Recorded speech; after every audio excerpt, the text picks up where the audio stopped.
Fajans rule.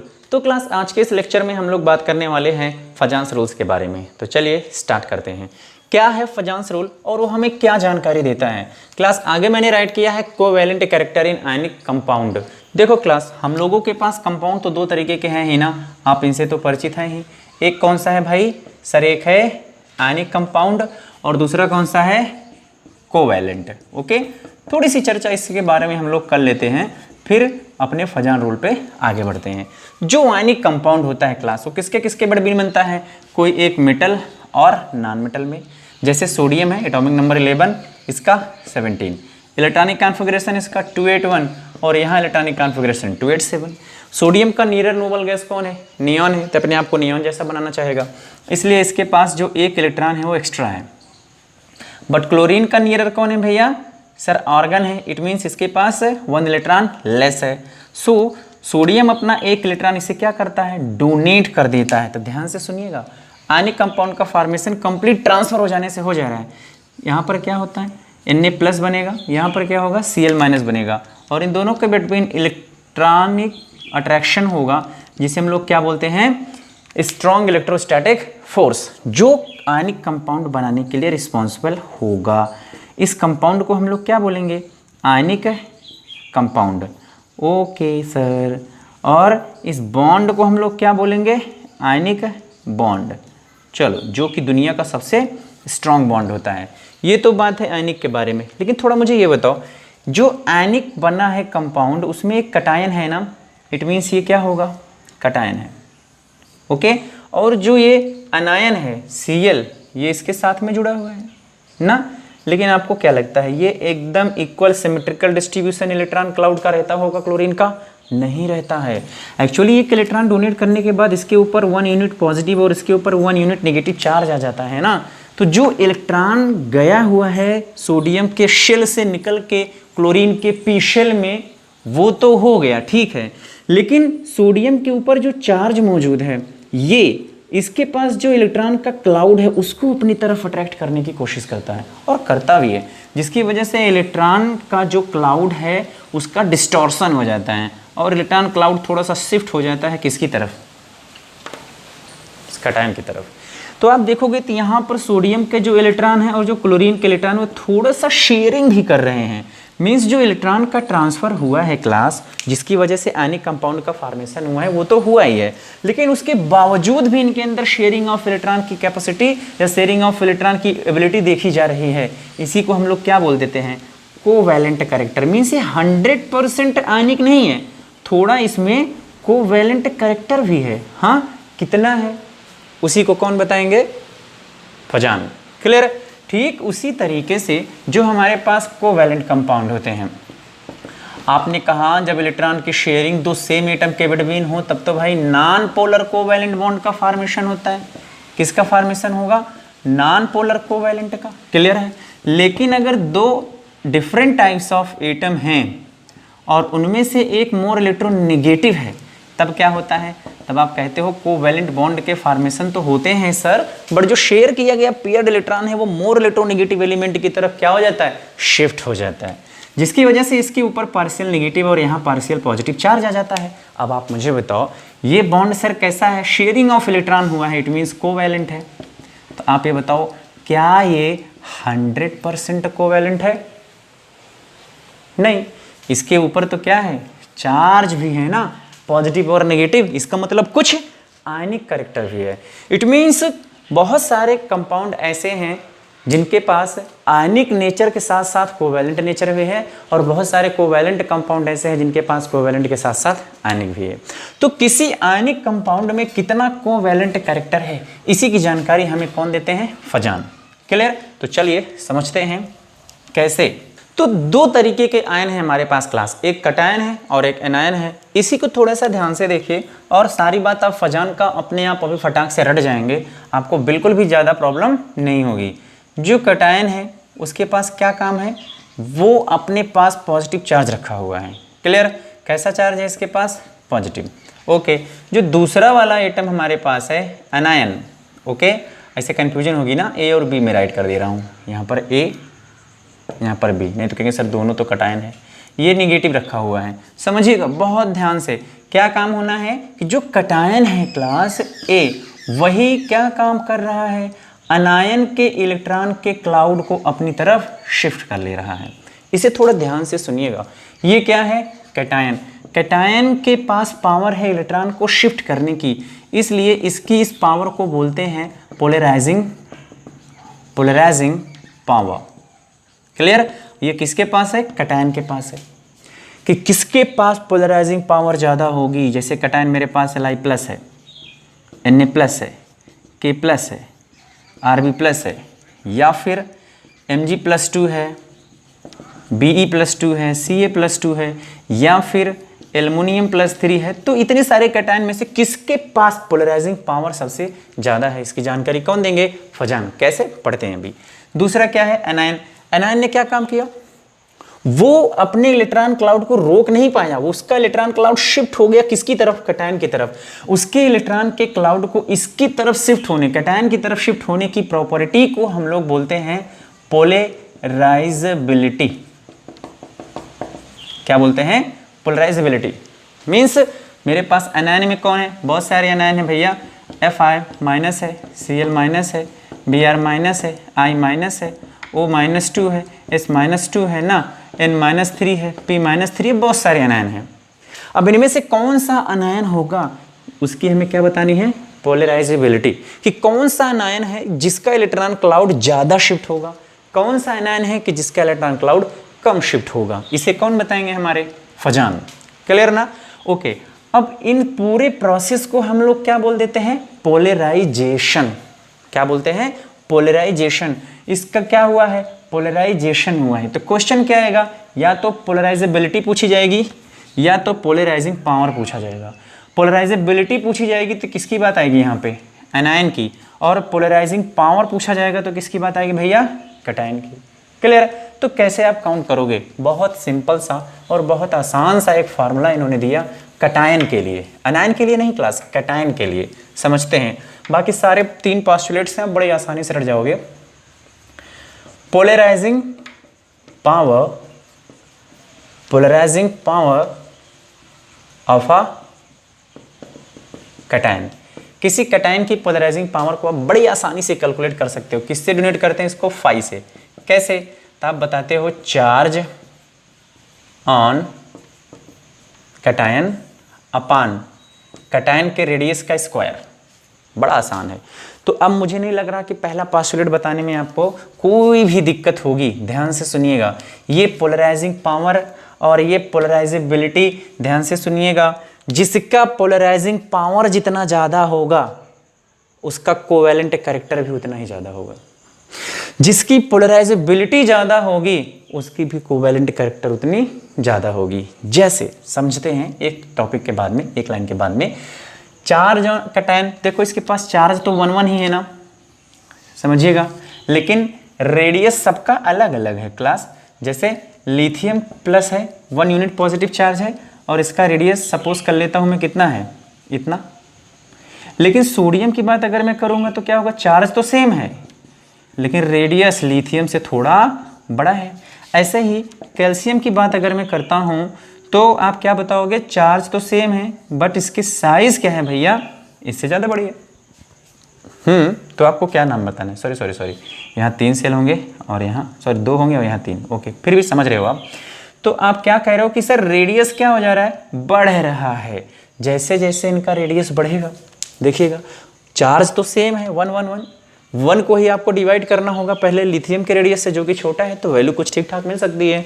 लेकिन sodium के पास चलो तो रेडियस बड़ी हो गई, पोटेशियम के पास चलो रेडियस और बड़ी हो गई, और उसका स्क्वायर करके डिवाइड करना है, मतलब वैल्यू बहुत छोटी मिलेगी। So with the help of this discussion we can say that class what, कि smaller the size of cation higher will be polarising power and higher covalent character.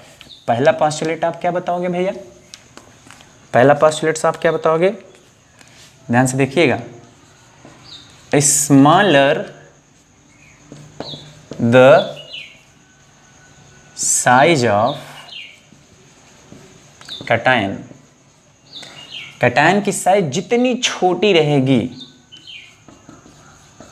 Higher will be polarising power, उसकी polarising power उतनी ही ज़्यादा रहेगी। It means अगर मैं आपसे कह दूं Li प्लस है, Na प्लस है, K प्लस है, Rb प्लस है, तो पोलराइजिंग पावर किसके पास सबसे ज़्यादा होगी? Li के पास होगी। सबसे कम किसके पास होगी? Rb के पास होगी। इट मीन्स अगर मैं Li का Cl रखूँ, Na का Cl रखूँ, K Cl रखूँ और Rb का Cl रखूँ, तो इन सारे आयनिक कंपाउंड में से सबसे ज़्यादा कोवैलेंट कैरेक्टर कौन शो करेगा? तो आप बताओगे Li शो करेगा। ओके, और सबसे ज़्यादा आयनिक ये शो करेगा। यही मैं समझा दे रहा हूँ। कोवैलेंट थोड़ा सा क्या होता है क्लास? वीक बॉन्ड होता है, इसलिए इसकी जो मेल्टिंग पॉइंट होगी और जो बॉइलिंग पॉइंट होगी वो क्या होगी? लो होगी। लेकिन जो इसकी मेल्टिंग एंड बॉइलिंग पॉइंट क्या होगी भैया? हाई होगी। Melting point and boiling point क्या होगी? हाई होगी। क्लियर? क्योंकि ये सबसे ज़्यादा क्या शो कर रहा है? आयनिक कैरेक्टर। मगर बात किसकी हो रही है? कोवैलेंट। कोवैलेंट कैरेक्टर किस पे डिपेंड करेगा? पोलराइजिंग पावर पे। ज़्यादा पोलराइजिंग पावर किसके पास है? जिसकी साइज सबसे छोटी है। कैसे पता चला सर? ये रहा फार्मूला, यहीं से तो निकाल रहे हैं हम लोग ना। ओके, और साइज जैसे जैसे बड़ी होती जाएगी वैसे वैसे इसकी पोलराइजिंग पावर कम होने लगेगी। मतलब कोवैलेंट बॉन्ड बनाने की क्षमता, शेयरिंग ऑफ इलेक्ट्रॉन की क्षमता कम होने लगेगी। शील्डिंग मिलने लगता है फिलहाल डी ऑर्बिटल वगैरह आने से। क्लियर? तो ये हो गया पहला। दूसरा ध्यान दीजिए, दूसरा, चलो मान लिया मैंने, मान लेते हैं हम लोगों कि ये कैटायन है और ये क्या काम कर रहा है? अट्रैक्ट कर रहा है। लेकिन जिम्मेदारी तो एनायन की भी बनती है। हाँ, ये निगेटिव न्यूक्लियस नहीं है, आप समझिएगा सिंबल है किसके लिए? एनायन के लिए, न्यूक्लियस के लिए। न्यूक्लियस तो हमेशा पॉजिटिव होता है। जिम्मेदारी तो इसकी भी बनती है ना कि इसकी तरफ ना जाए। तो कौन नहीं जाएगा और कौन है जो आसानी से चला जाएगा? कौन सा एटम है जिसके इलेक्ट्रॉन का क्लाउड इजीली शिफ्ट हो जाएगा कैटायन की तरफ, और कौन सा अनायन है जिसका एटम इजीली शिफ्ट नहीं होगा? तो आप बताओगे सर ध्यान दीजिए, अगर किसी अनायन की साइज छोटी रहेगी तो उसके पास जो इलेक्ट्रॉन रहेंगे, समझिएगा, वो न्यूक्लियस के बहुत ही करीब रहेंगे चाहे जितना इलेक्ट्रॉन रहे। क्लियर? इसलिए उसके क्लाउड को थोड़ा सा खींचना इधर इधर इधर कहीं भी थोड़ा सा मुश्किल होगा। क्लियर? लेकिन अगर एनायन की साइज क्या है? थोड़ी सी बड़ी होगी। ओके, तो जो न्यूक्लियस का फोर्स होगा वो इतना स्ट्रॉन्ग उनके सेल तक पहुंच नहीं पाएगा, जिससे उनका डिस्टॉर्शन इजी हो जाएगा और वो इजीली क्या कर सकते हैं? किसी कैटायन की तरफ पोलराइज हो सकते हैं। पोलराइज होने का मतलब पोल जनरेट करना नहीं, पोलराइज होने का मतलब क्या है? यहाँ पे क्लाउड का डिस्टॉर्शन हो जाना, क्लाउड का दूसरी तरफ शिफ्ट हो जाना, क्लाउड का डिस्ट्रॉयड हो जाना। ओके, तो क्या बताओगे? जितनी छोटी साइज रहेगी उतनी कम पोलराइजेबिलिटी रहेगी, और जितनी बड़ी साइज रहेगी उतनी हाई पोलराइजेबिलिटी रहेगी। इट मीन्स दूसरा वाला कॉन्सेप्ट हमें क्या मिल जाएगा फजान रूल का? यहाँ से भैया दूसरा क्या मिल जाएगा? ध्यान दीजिएगा, higher the size of anion. अब एनायन की पोलराइजिंग पावर तो पूछेगा नहीं, क्या पूछेगा? पोलराइजेबिलिटी। तो क्या बताओगे? Anion higher will be polarisability. Okay, so higher covalent character, ध्यान दीजिएगा यहाँ पे बहुत इजी है, आसानी से आ जाएगा। तो अब आप मुझे बताओ, फ्लोरीन का इलेक्ट्रॉन क्लाउड आसानी से शिफ्ट होगा कि क्लोरीन का, या ब्रोमीन का, या फिर आयोडीन का? तो आप बताओगे सर ये तो बड़ा इजी है, सबसे आसानी से कौन शिफ्ट होगा? आयोडीन का, क्योंकि इसकी साइज बहुत बड़ी है, तो इसकी पोलराइजेबिलिटी सबसे बड़ी है। एनायन की साइज में ये है ना, तो इसकी पोलराइजेबिलिटी सबसे बड़ी है। देखिए मैं 2 क्वेश्चन दे रहा हूँ आपको, बहुत आसान है, देखिएगा। अगर मैं कहूँ LiF, NaF, okay, and KF में किसके पास पोलराइजेबिलिटी, पोलराइजेशन, या फिर पोलराइजिंग पावर या कोवैलेंट कैरेक्टर ज़्यादा है? तो आप बोलोगे सर अगर कैटायन और एनायन की बात हो रही है तो देखिए यहाँ पर एनायन क्या है? सेम है। एनायन क्या है? सेम है। तो जो वेरिएशन आएगा एनायन से नहीं आएगा, किससे आएगा? कैटायन से आएगा। और कैटायन के बारे में आपने क्या बोला है? Smaller size. तो स्मॉलर साइज किसकी है? LiF की, इसलिए ये होगा। लेकिन अगर यही चेंज कर दिया जाए, हाँ सर NaF है, NaCl है, NaBr है और NaI है, इस जगह बताइए किसके पास कोवैलेंट कैरेक्टर सबसे ज़्यादा रहेगा? तो आप बोलोगे सर इस बार मेटल सेम है ना, तो मेटल सेम में इसका मतलब मेटल मतलब कैटायन, तो कैटायन से प्रॉपर्टी चेंज नहीं होने वाली है। चेंज किससे होगी? वो हैलाइड से। किससे? हैलाइड से। तो ये क्या है? एनायन बनाएंगे। एनायन में सबसे बड़ी साइज जिसकी होगी उसी के पास कोवैलेंट कैरेक्टर सबसे ज़्यादा होगा, क्योंकि उसकी पोलराइजेबिलिटी सबसे ज़्यादा होगी। तो ऑर्डर ये होगा। आई ना बात समझ में? बहुत आसान है। क्लियर हुआ? ओके, चलिए आगे बढ़ते हैं। अब दो बातें तो क्लियर हुई sir, smaller the size of cation, okay, and higher the size of anion, higher will be the covalent character, higher will be the polarisability in case of anion, higher will be the polarising power in case of cation. चलिए next, तीसरे postulates में क्या कहते हैं भाई हमारे Fazan? Fazan rule तीसरे postulate में क्या कहते हैं? चलिए समझते हैं। तीसरी बात है इनकी, अब इससे बहुत सारे केसेस आएंगे क्लास, समझे रहिएगा, आ जाएगा आपको। हाँ, एक से एक कड़ी से कड़ी जुड़ती चली जाएगी, जो पूछेगा बिल्कुल आसानी से समझ जाओगे। चलिए तीसरा, आप ये बताओ क्या ज़रूरी है कि मुझे NaCl ही दिया जाए? भाई मुझे MgCl2 भी तो दिया जा सकता है, मुझे AlCl3 भी तो दिया जा सकता है। इस जगह कैटायन चेंज है, लेकिन एनायन क्या है? सेम है, Cl है ना, तो Cl की वजह से तो कुछ होने वाला है नहीं। तो होगा किसकी वजह से? सर देखिए ना, यहाँ पर सोडियम +1, यहाँ मैग्नीशियम +2 और यहाँ एल्युमिनियम +3 के फॉर्म में मौजूद है। हाँ, और आप फार्मूले में कह रहे हो कि charge on cation upon radius, तो चार्ज तो यहाँ पर 1 ही यूनिट मिलेगा और रेडियस से डिवाइड होगा तो थोड़ी छोटी वैल्यू मिलेगी। अगर 2 यूनिट पॉजिटिव चार्ज होगा तो थोड़ी सी वैल्यू ज़्यादा मिलेगी, 3 यूनिट चार्ज होगा तो वैल्यू और ज़्यादा मिलेगी। सर ऐसे कैसे? चार्ज के साथ साथ रेडियस भी तो बढ़ेगा, ये वैल्यू भी तो बढ़ेगी। लेकिन आप भूल रहे हो भाई, थर्ड पीरियड की बात मैं कर रहा हूँ, और पीरियड में एटम की साइज बहुत ज़्यादा चेंज नहीं होती है, एक ही प्रोटॉन की वजह से तो कम होता है। और आप जानते हो लेफ्ट टू राइट हम लोग जा रहे हैं, साइज वैसे भी छोटी होती हुई जाएगी ना, तो छोटी से डिवाइड होगा। क्लियर? तो इसका मतलब हो गया सर, तीसरा पोस्टुलेट हम लोग यहाँ पर बोलने वाले हैं, हायर द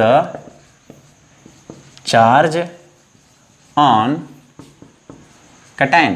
कैटायन के ऊपर जितना ज़्यादा चार्ज रहेगा, higher will be polarising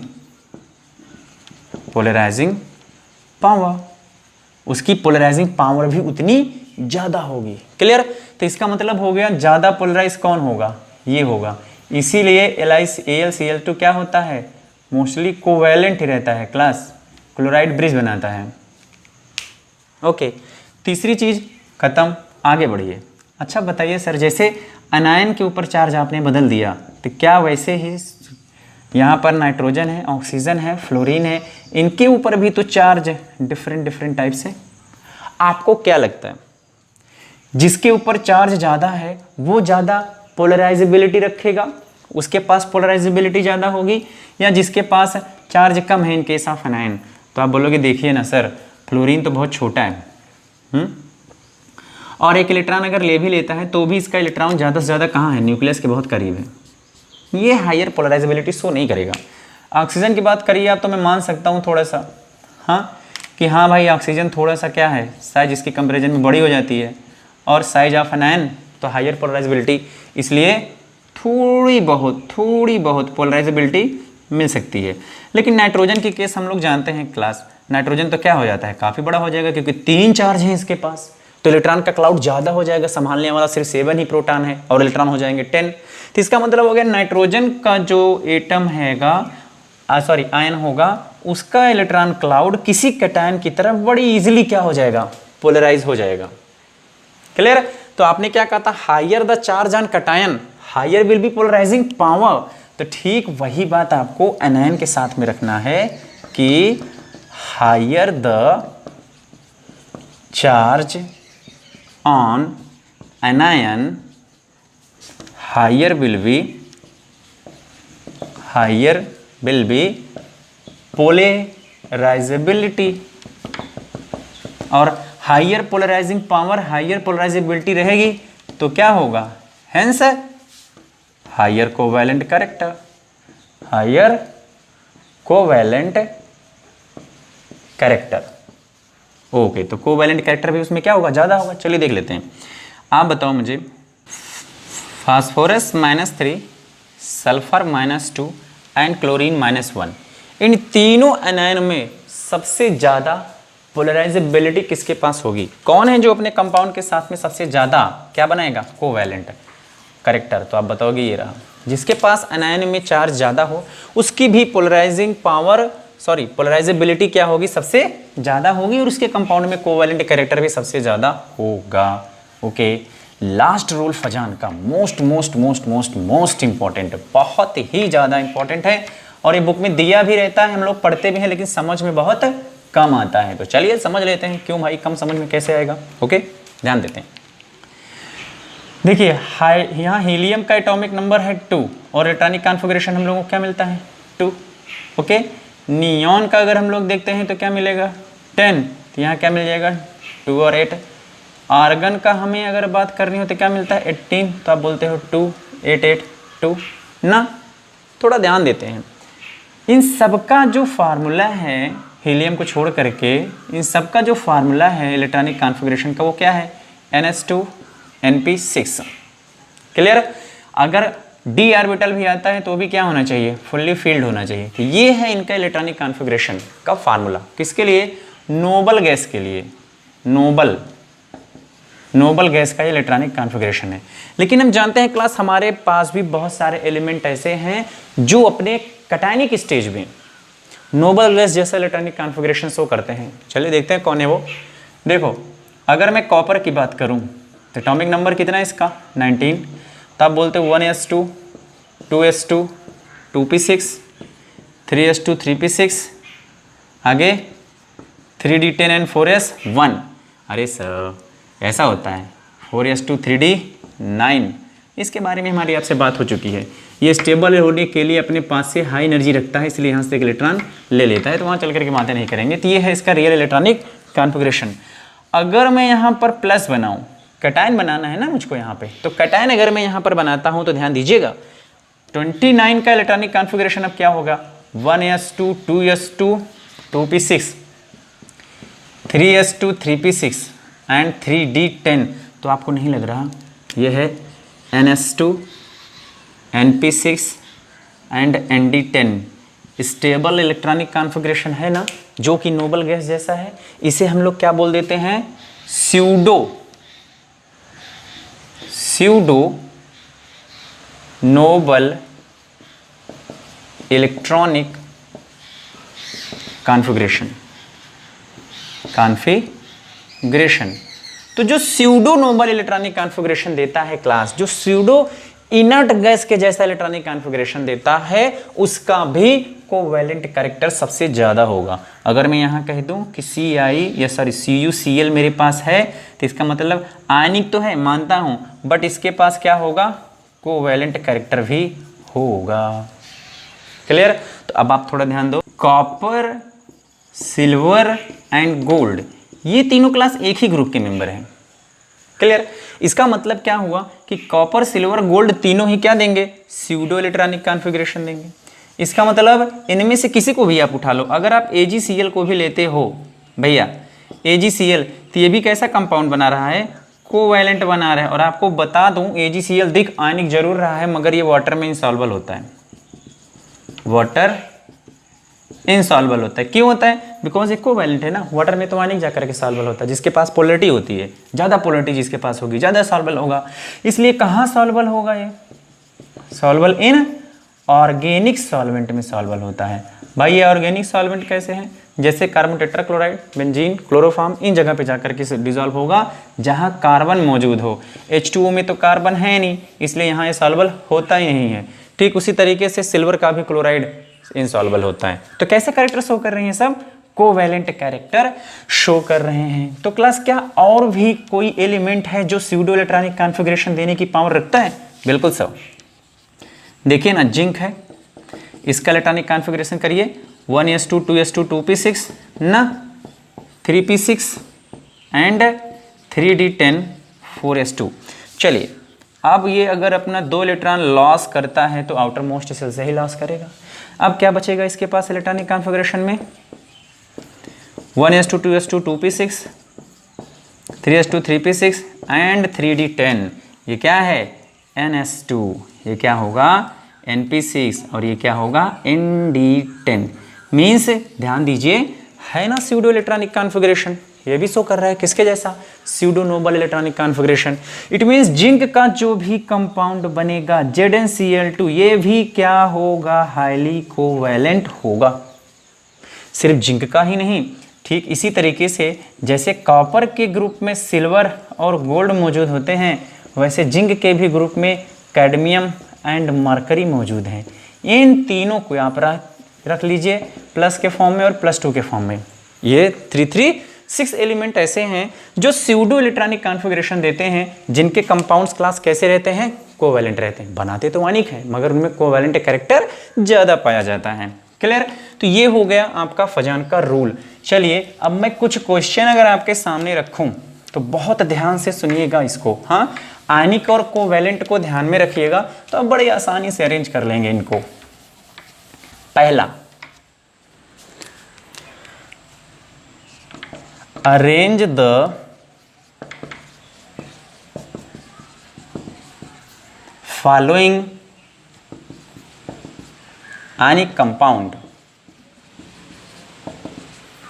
into their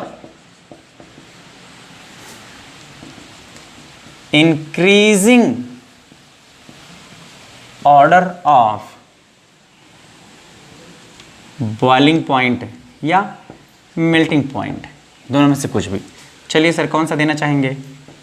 LiCl और NaCl। अरे सर जान गए इसको तो, KCl RbCl।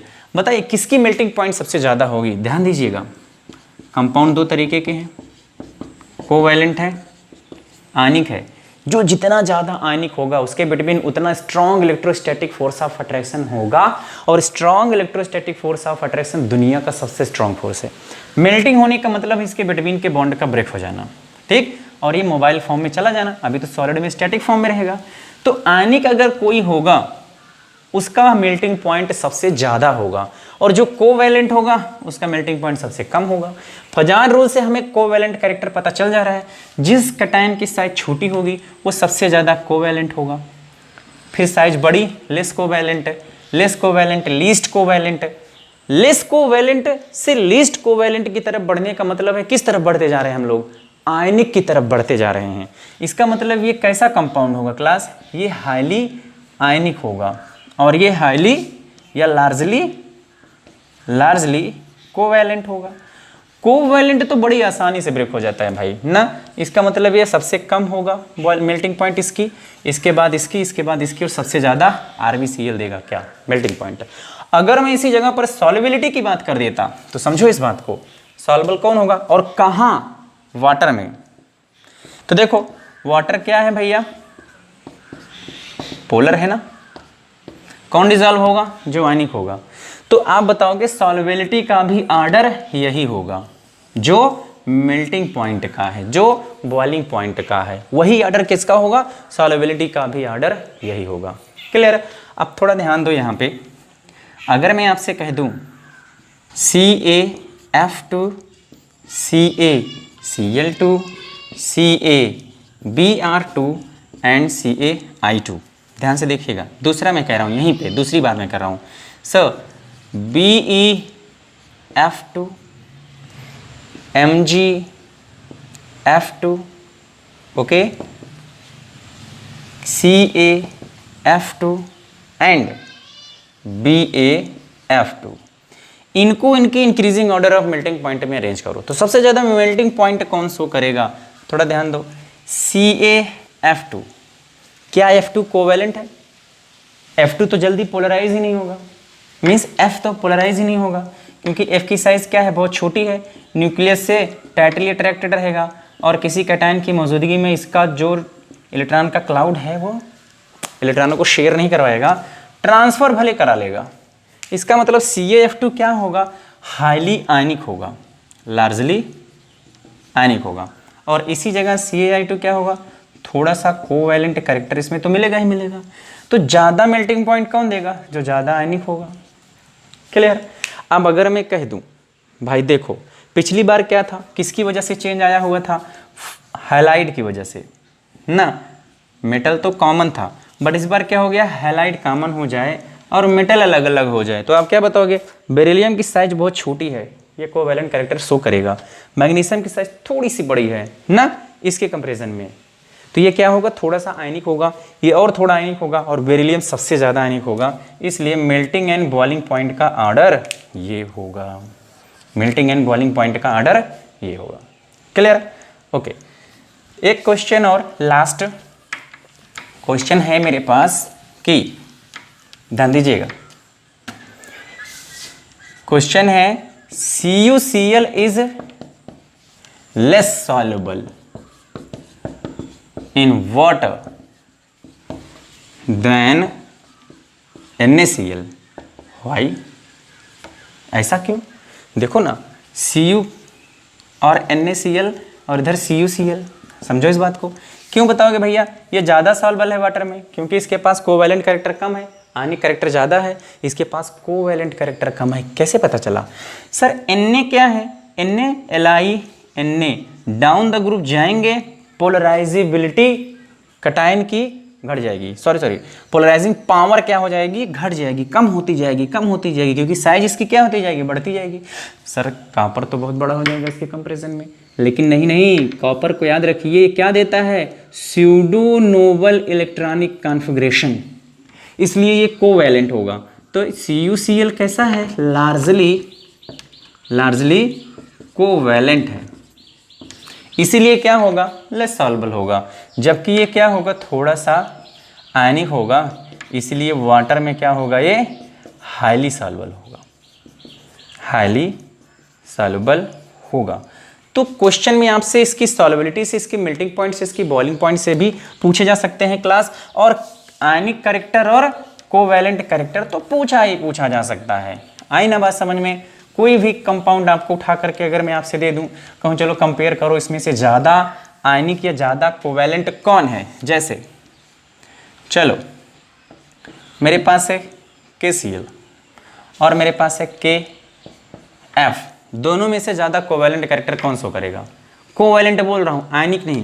कोवैलेंट का मतलब क्या हो गया, ध्यान से देखते हैं, पोटेशियम सेम, फ्लोरीन और क्लोरीन अलग अलग, तो फ्लोरीन की साइज क्या है, छोटी, और क्लोरीन की साइज क्या है, आयनिक। इसका मतलब क्या होगा, ये बड़ा है, क्लोरीन की साइज क्या है, बड़ी है। इसका मतलब KCl में थोड़ा सा आयनिक कैरेक्टर के साथ साथ में कोवैलेंट कैरेक्टर भी मिलेगा, बट KF तो क्या होगा भैया, स्ट्रांगली क्या होगा, आयनिक होगा। आई ना बात समझ में? अब कोई सा भी पेयर आपको बना करके दिया जाए, किसी के भी साथ दे दिया जाता है, बड़ी आसानी से बता लोगे। जैसे मैंने कह दिया चलो BCl3 एंड AlCl3, इसमें हाईली आयनिक कौन होगा? तब बताओगे सर आयनिक तो ये होगा, लेकिन बहुत ज़्यादा आयनिक नहीं होगा, क्योंकि ये कोवैलेंट कैरेक्टर ही शो करता है। बोरान में क्या है, साइज छोटी होगी, इसलिए कोवैलेंट कैरेक्टर ही शो करेगा। चलिए सर MgCl2 है, CaCl2 है, इसमें से ज़्यादा वाटर में कौन सॉल्युबल होगा? वाटर की सॉल्युबिलिटी की बात करेंगे तो आयनिक की तरफ बढ़ेंगे। आयनिक कौन होगा? ये होगा। ये कैसा होगा? कोवैलेंटली होगा, इसलिए ज़्यादा सॉल्युबल कौन होगा? ये होगा। ऐसे तमाम क्वेश्चन आपसे पूछे जाएंगे और अब मुझे नहीं लग रहा कि आपको प्रॉब्लम होगी। सो आई होप आपको फजान रूल और covalent character in ionic compounds अच्छे से समझ में आया होगा। कुछ क्वेश्चंस आप अपने मन से ट्राई करिएगा, बाकी क्वेश्चन जो आपको नीचे दिए जा रहे हैं जरूर ट्राई करिएगा। बाकी मिलते हैं नेक्स्ट वीडियो।